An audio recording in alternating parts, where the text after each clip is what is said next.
প্রিয় সাংবাদিক বন্ধুগণ, দেশের বাস্তবতা আমরা সবাই জানি। জুলাই অভ্যুত্থানের প্রেক্ষাপট, জুলাইয়ের রক্ত ও ত্যাগের কথা আমাদের সবাইই জানা। তবে জুলাই অভ্যুত্থানের প্রত্যাশা ও কারণ নিয়ে কিছু কথা স্পষ্ট করে বলা দরকার।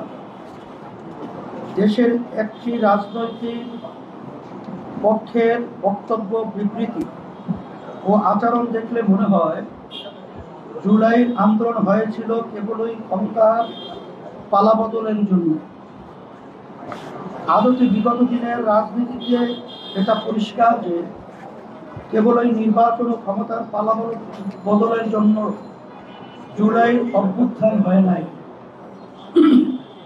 বরং দেশকে স্থায়ীভাবে স্বৈরতন্ত্রের কবল থেকে রক্ষা করা, রাষ্ট্রের পরতে পরতে জমা হওয়া 54 বছরের জঞ্জাল দূর করা, ক্ষমতার ভারসাম্য আনা, সর্বত্র জবাবদিহিতা নিশ্চিত করা, সাংবিধানিক প্রতিষ্ঠানগুলোকে সক্রিয় স্বাধীন করার জন্য সংস্কার করা ছিল উদ্দেশ্য। দেশের রাজনৈতিক সংস্কৃতি,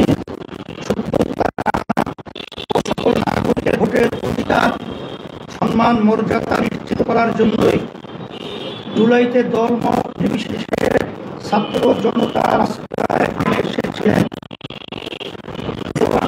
করে জীবন বিলিয়ে দিয়েছে।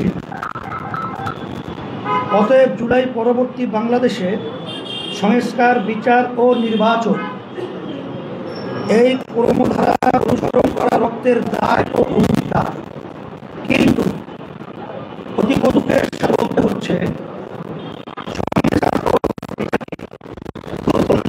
নির্বাচনকে মুক্ত করে তোলা হয়েছে, যা দেশকে পুরনো অসম বন্দোবস্তে নিয়োজিত করবে বলে আমরা আশঙ্কা করি। প্রিয় সাংবাদিক বন্ধুগণ, আমরা যারা জুলাইতে জীবনকে বাজি রেখে সংগ্রাম করেছি, যারা বাচ্চাদের রক্ত ও জীবন উৎসর্গিত হতে দেখেছি, যারা আহতদের রোনাজারি শুনছি, তারা এই পরিস্থিতি মেনে নিতে পারি না।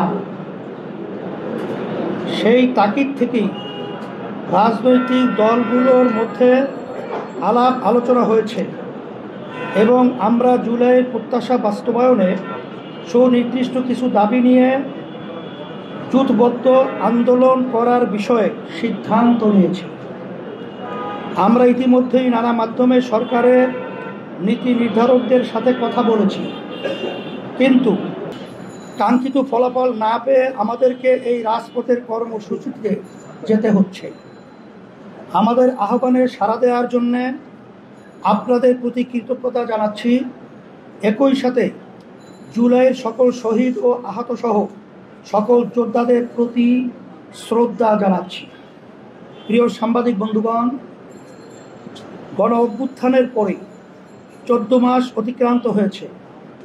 জাতীয় ঐকমত্য কমিশনের বর্ধিত মেয়াদও আজ শেষ হয়ে যাচ্ছে, কিন্তু এখনও জুলাই সনদ ঘোষণা করা যায় নাই। জুলাই সনদ নিয়ে অনেক বৈঠক হয়েছে, কিন্তু আপনারা লক্ষ্য করলে দেখবেন ভবিষ্যতে স্বৈরতন্ত্রের পথ রুদ্ধ করার জন্য অপরিহার্য আইনি সংস্কারের বিষয়ে ঐকমত্যে পৌঁছানো যায় নাই। একটি নির্দিষ্ট মহল থেকে প্রতিটি ক্ষেত্রে বাধা এসেছে।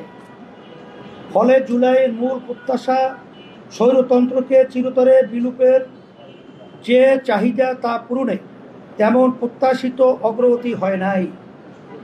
এমনকি অন্য রাজনৈতিক দলগুলোর চাপে কোনো সংস্কারের প্রস্তাব জুলাই সনদে অন্তর্ভুক্ত হলেও সেখানে নোট অফ ডিসেন্ট দিয়ে এখনই সেটা বাতিলযোগ্য করে রাখা হয়েছে।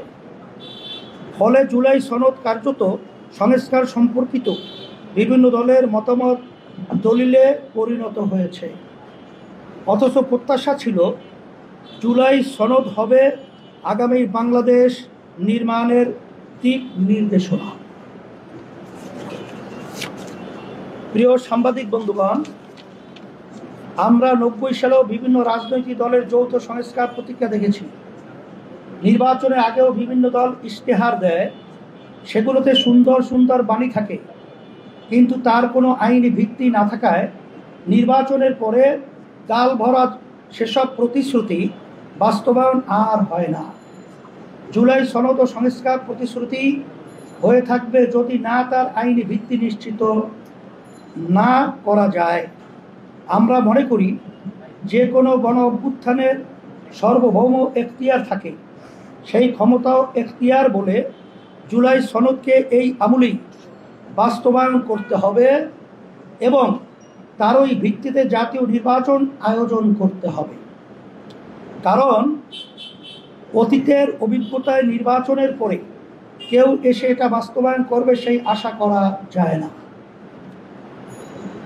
অতএব দ্রুত সাংবিধানিক আদেশ বা গণভোটের মাধ্যমে জুলাই জাতীয় সনদকে আইনসম্মত করতে হবে। প্রিয় সাংবাদিক বন্ধুগণ, আওয়ামী লীগ যে মাত্রায় ও পরিমাণে অপরাধ করেছে তা কোনো পথভ্রষ্ট রাজনৈতিক দলের অপকর্ম না, বরং মাফিয়াদের মতো সুসংহত ও সংঘবদ্ধ অপরাধ। ফলে তাদের বিচারটাও সেই বিবেচনায় ও সেই মাত্রায় হওয়া বাঞ্ছনীয় ছিল। কিন্তু বিচারের মাত্রা ও গতি দেখে আমরা হতাশা বোধ করছি। নামে মাত্র কয়েকজনকে আটক করে বিচার চলছে। আওয়ামী লীগের মূল হোতারা সবাই দেশের বাইরে বসে নানা রকম চক্রান্ত করেই যাচ্ছে।